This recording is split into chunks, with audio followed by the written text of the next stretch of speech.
Olá pessoal, tudo bom com vocês aí? Vamos continuar aqui nossas aulas, apesar das quarentenas e todas as confusões desse mundo louco. Aqui no Super Acadêmico, hoje comigo, o professor Fabiano, eu vou voltar às minhas origens na área de comunicação, certo? Vou contar um pouco da minha trajetória e falar do tema de hoje. Meio que celebrando também, né? Amanhã eu completo 47 anos.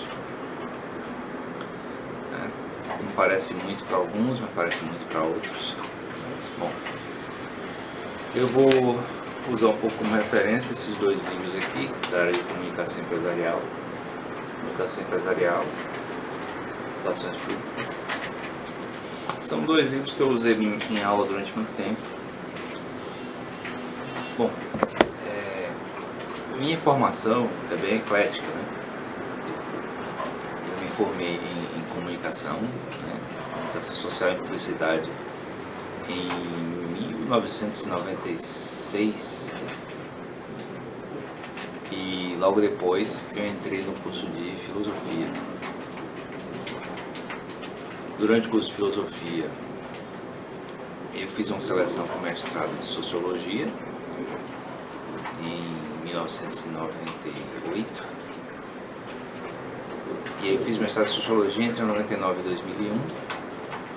Aí a partir de 2001 eu ingressei na carreira acadêmica como professor de várias disciplinas, porque essa formação de comunicação, filosofia e sociologia acabou me proporcionando essa variedade de coisas que eu falo. Por isso que nesse canal hoje eu posso pegar e falar sobre tantos temas, né? Que eu pude me desenvolver como professor em várias áreas. Depois de 6 anos, né? 5, 6 anos ensinando já várias disciplinas, eu resolvi voltar para a filosofia e fazer uma especialização em filosofia contemporânea. Depois, a partir de 2008, eu comecei a atuar também no ensino à distância. Aí eu fiz em 2010 uma especialização em ensino à distância, né? Educação à distância. Então é uma especialidade dentro da educação relacionada ao ensino à distância que eu fiz à distância. E aí atuando, né, também na parte de gestão, eu achei por bem também fazer uma pós-graduação na área de gestão de pessoas em 2014. E finalmente em 2018, né, eu entrei para o doutorado de educação. E aí eu retornei aos estudos mais, digamos assim, teóricos, filosóficos, já que a minha pesquisa está relacionada com uma temática tecnológica, que é o livro digital, mas também ao mesmo tempo com um autor clássico da filosofia contemporâneo, mais clássico no sentido influente, né? De peso, que é o Foucault, que é um autor que eu trabalho muito aqui. Então, essa trajetória toda, né, de várias áreas, não são completamente distintas, né, porque são áreas com certa afinidade, né, todo dentro da área de ciências humanas. Comunicação, educação, sociologia, filosofia, antropologia, tem uma certa afinidade, apesar de serem áreas, ciências separadas, mas são uma área afim, tanto que muita coisa uma ajuda na compreensão da outra. Então, em relação à comunicação, né, publicidade especificamente, eu dei durante muito tempo uma disciplina, ou um tipo de disciplina, que pode ser chamada de comunicação para o curso de administração, além das disciplinas que eu dei muito para o curso de publicidade. E aí, um conceito geral bem interessante é a ideia de que toda organização, né, seja ela pública, seja ela privada, seja ela o terceiro setor, ou seja ela até uma pessoa simbolizando uma organização, precisa de comunicação, precisa se comunicar de maneira clara para o seu público, né, para os públicos de maneira geral, mas para o seu público especificamente. E aí essas teorias formuladas sobre comunicação empresarial são bem interessantes. Agora, muitas vezes são falhas porque a teoria sobre comunicação organizacional, empresarial, não dá conta do dia a dia, da realidade que as organizações têm que lidar. Então, se atualmente eu trabalho como servidor público na área de comunicação, né, assessoria de comunicação de uma instituição, né, de um setor de uma universidade, todos esses elementos que compõem a instituição, a organização, necessitam de um tipo de comunicação específica, diferenciada, pois os públicos que ela trabalha são muitos. Então, por exemplo, se, digamos, uma empresa privada média, ela precisa se comunicar com o público, dizendo o que é que ela oferece, dizendo as razões para se escolher ela e não outras organizações similares, né? Ela tem que oferecer também os diferenciais, e tem que oferecer eficiência, todos esses elementos relacionados com eu estou aqui nesse lugar, né, nesse ponto, oferecendo tal coisa, né, tal serviço, tal produto para essas pessoas, e por que o meu produto, meu serviço é melhor, diferente do que o dos outros. Então, esse é o elemento básico. Aí, quando você muda de uma instituição privada, né, uma organização privada, para uma pública, o sentido muda um pouco, no sentido de que o objetivo é diferente, certo? Você está ali para servir ao público e não simplesmente para se diferenciar em relação a outros. Apesar de que os fundamentos são os mesmos, mas os objetivos são diferentes. Então, por exemplo, uma instituição pública, ela precisa atrair o público para usar o serviço, porque sem o público usando o serviço, a verba, né, pública para aquela organização, ela fica sem utilidade, ela fica caindo no vazio, certo? E é daí onde vem digamos assim, a receita daquela organização. No caso, entidade privada, o público paga diretamente para ter aquele serviço ou aquele produto, e aí gera a receita da organização. O importante é que, no final das contas, ambas as instituições, o terceiro setor vale também a mesma coisa, tem que ter uma receita para poder continuar existindo, para poder continuar oferecendo o seu serviço, o seu produto naquele local, naquele mercado. Então, é uma coisa interessante porque as técnicas, né, são variadas, né, de relacionamento. Então, dentro da comunicação empresarial, né, temos a comunicação mercadológica contínua, vamos chamar assim. É aquela que você transmite a sua identidade, né? Transmite como você quer se apresentar, ou pelo menos deseja se apresentar para o público, a partir das ações cotidianas, certo? Então, você se apresentar ao público de maneira honesta, né? De maneira que seu produto represente aquilo que ele quer oferecer, que atenda às necessidades, né? Que consiga não enganar o público, né? Que atenda bem, né? Essas coisas todas são do dia a dia, né? Isso não é necessariamente uma forma de você formular o que você está dizendo, mas é apenas a atuação do dia a dia, certo? Então, um exemplo prático é que toda vez que você vai numa loja, por exemplo, qualquer,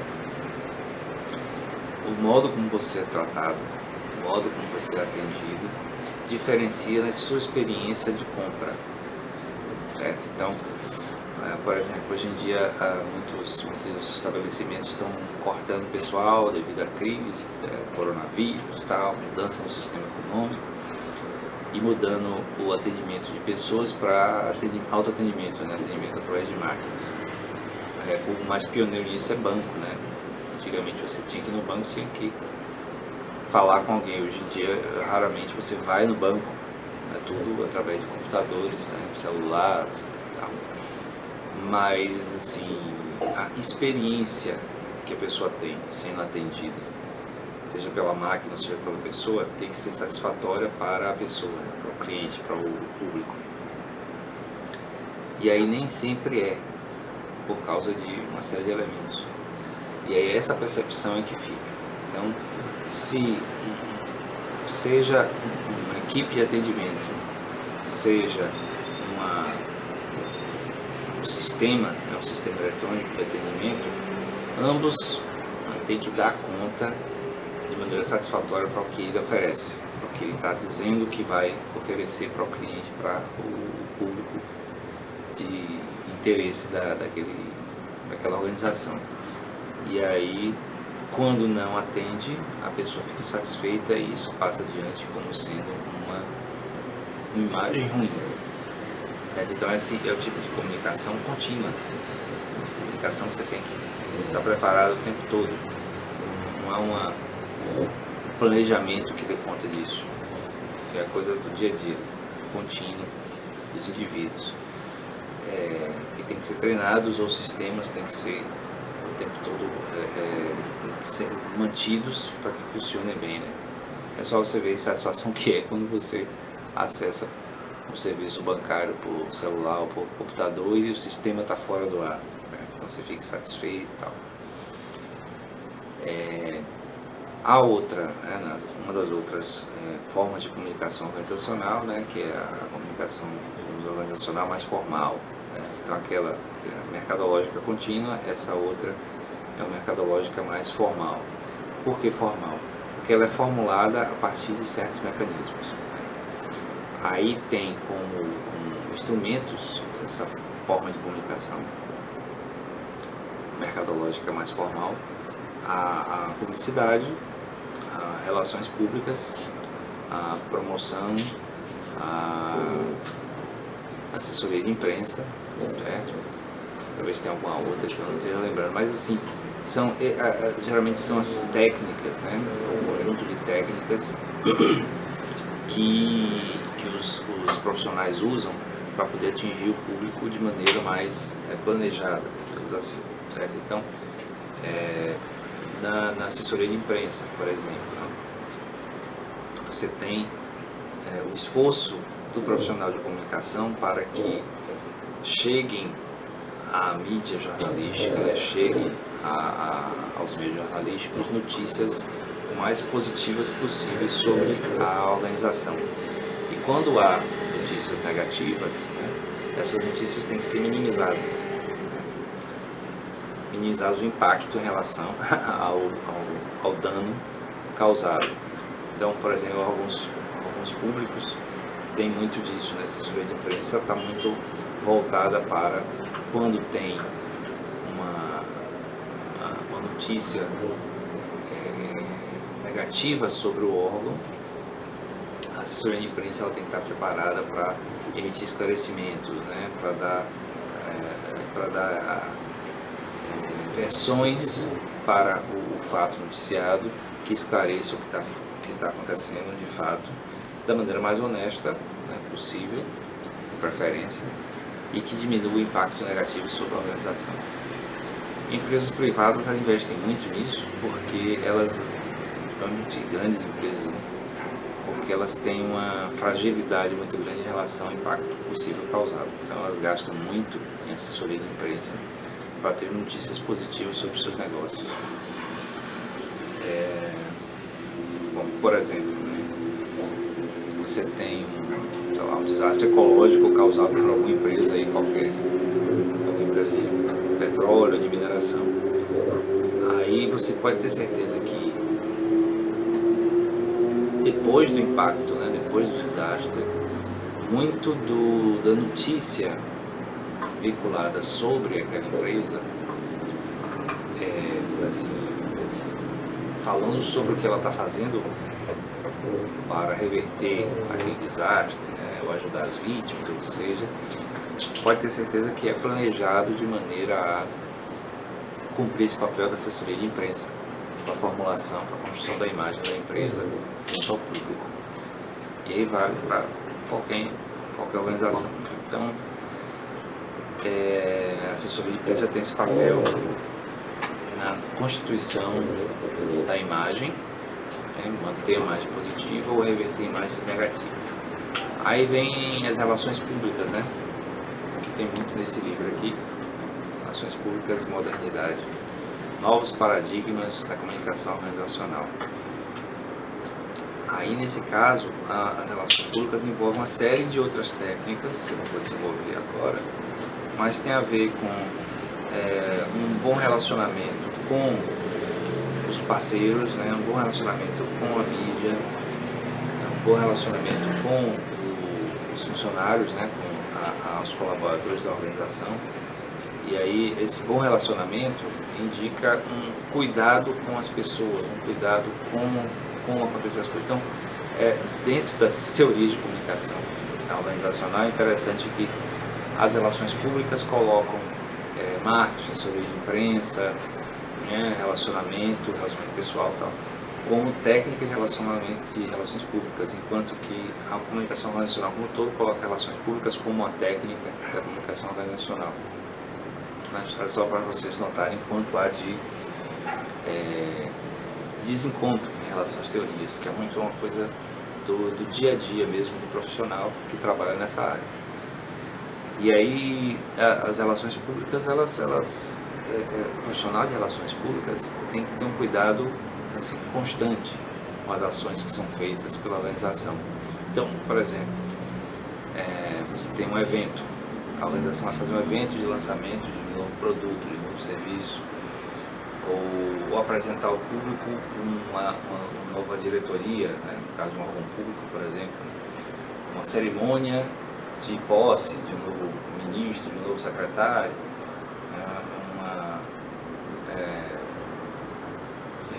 lançamento, né, de uma série de livros, né? Então esses eventos conectam o público com a organização, e aí o profissional de relações públicas, da parte de relações públicas, está ligada nisso. Então, se a assessoria de imprensa faz com que a informação chegue ao público, as relações públicas faz com que ao público, né, quando o público está presente ou está próximo, ela busca atender às expectativas de conteúdo daquele público.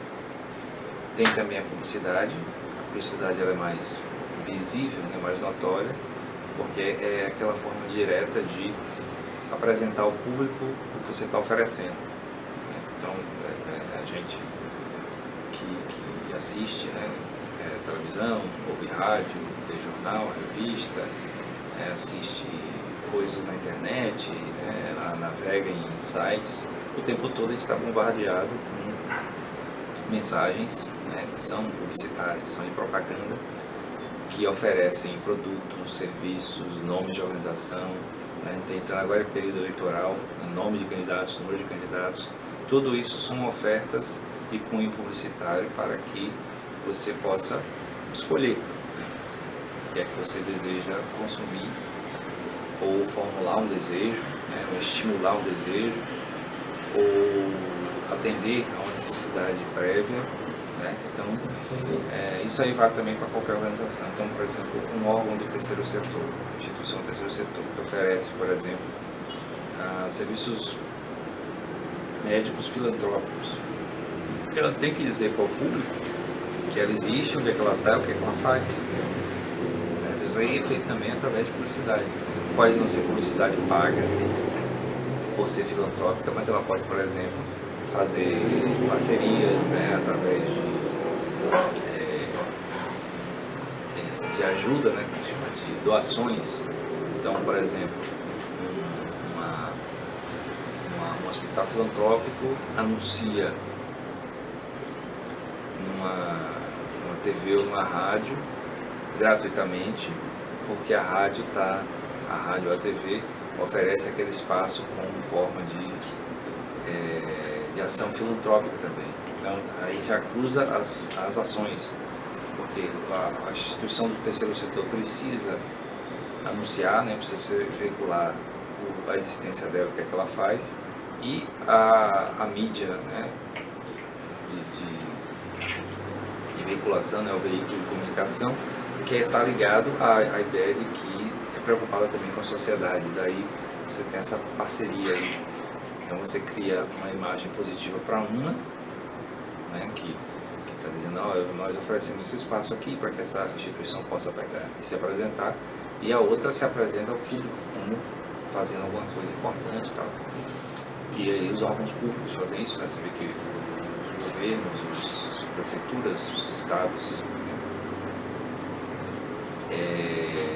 fazem propaganda também das suas obras, suas realizações constantemente.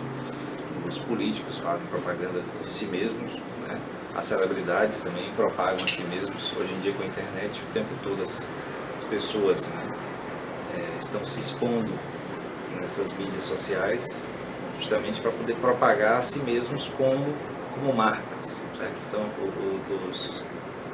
os influencers, né, os influenciadores digitais mais bem-sucedidos, né, mais famosos, mais conhecidos, eles criaram a celebridade deles dentro da internet, mas eles precisam estar o tempo todo propagando aquela ideia do que é que eles são, do que é que eles representam.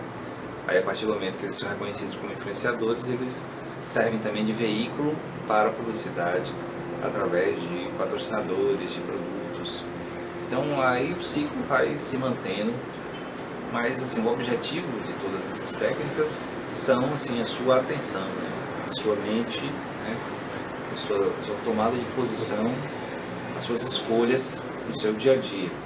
Né? Por isso que quando se trata de comunicação organizacional, o profissional, o conjunto profissional de comunicação organizacional, ele tem que ser valorizado, né? Ele tem que ser visto como um agente, né,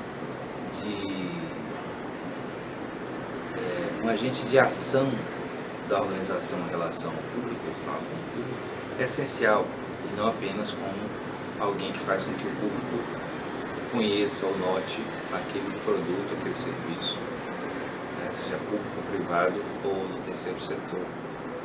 Porque sem esses mecanismos e profissionais trabalhando nesses mecanismos, seja o que for que a organização faça, não é conhecido, não vai ser conhecido, certo?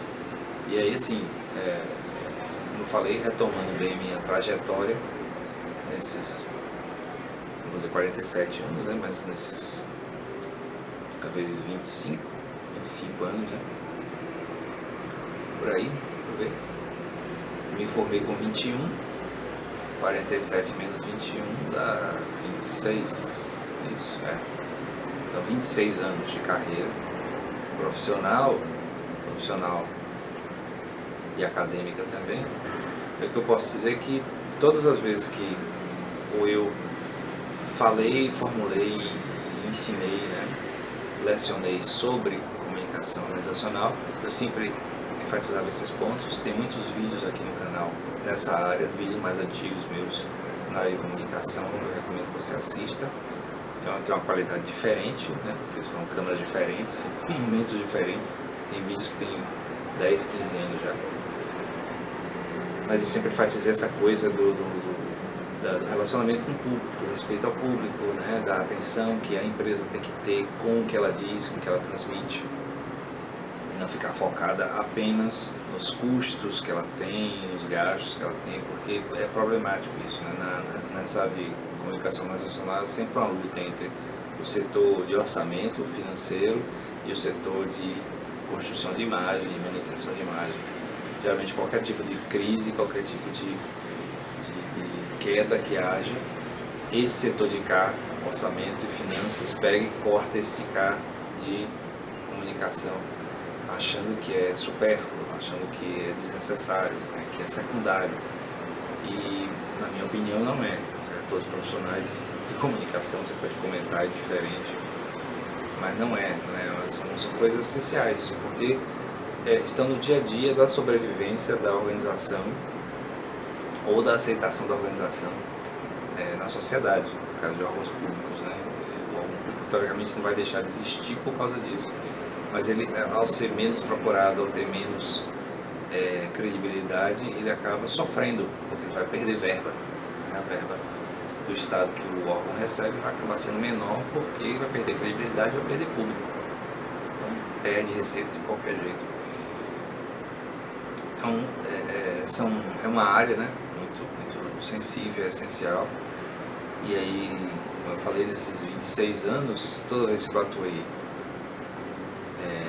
ensinando, e agora eu já mencionei o ensinando, eu sempre enfatizei isso, e atuando, né, atuando em agência de publicidade, em veículos de comunicação, né, atuando em órgãos públicos, e agora como servidor exatamente nessa área de comunicação, eu posso dizer que sem isso, sem essa atuação, não haveria os negócios, não haveria as atividades de qualquer tipo. Ou elas, se elas existissem, seria de uma maneira muito precária. Uma coisa é, por exemplo, você oferecer um produto, um serviço que só você oferece e que não há nenhuma escolha. Mas se há escolha de como, quem oferecer aquilo ali, aquele produto, aquele serviço, então evidentemente você vai precisar de um cuidado da maneira como se apresenta ao público, certo? Bom, eu vou ficando por aqui, espero que não tenha ficado muito longo, 25, 26 minutos o vídeo. Eu recomendo essas duas leituras e outras, né? Tem muitas leituras na área de comunicação, algumas eu já mencionei aqui no canal, você pode olhar a playlist de aulas de comunicação. Não se esqueça de se inscrever no canal, né? Essa semana nós tivemos 2 inscrições novas, eu agradeço aos novos inscritos pela inscrição e continue acompanhando, né? Dê um like no vídeo. Essa trajetória intelectual que eu mencionei, tem um livro chamado Trajetória que está disponível. Eu vou ver se eu acho o link para colocar na descrição do vídeo, mas está disponível na internet. Aí tem lá essas áreas todas: educação, filosofia, sociologia, antropologia e comunicação. E bom, é isso, né? Continue assistindo o canal, compartilhe o vídeo, dê o like, me siga em redes sociais se quiser, e até o próximo. Valeu.